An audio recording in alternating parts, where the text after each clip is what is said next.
Mga henna-henna tattoo? Oo. Are you, mga dagat people? Di ba usually yung mahilig sa dagat? Lahat may mga henna.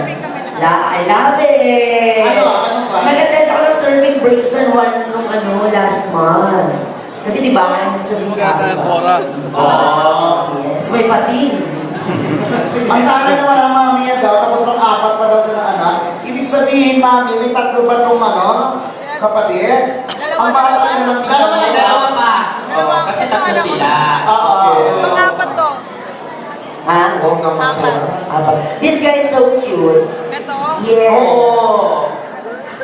Buhay pa rin buhay pa rin tayo mag-away sa'yo na naka-stripe akin na to. Ano sa baba? Inang, sa inyo na to. Sa inyo na to. Latak sa inyo. Kapag ito kasama mo sa mall, may iwanan mo na isang linggo. Nag-insura din yan, ha? Oo. Laman tiyan din yan.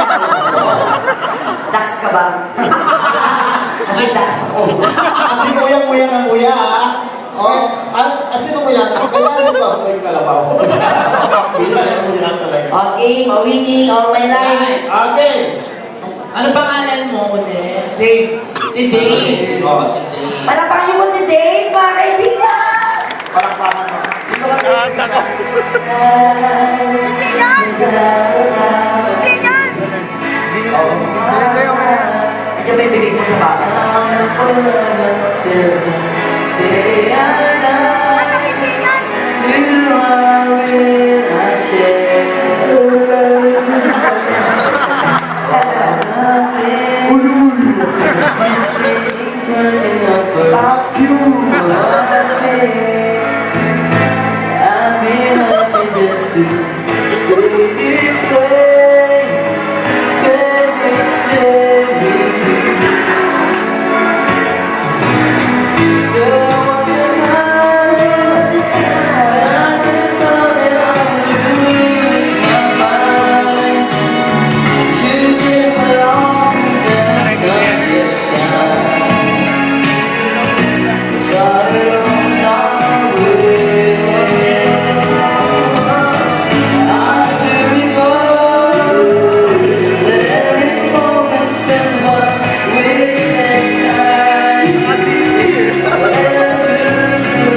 It's all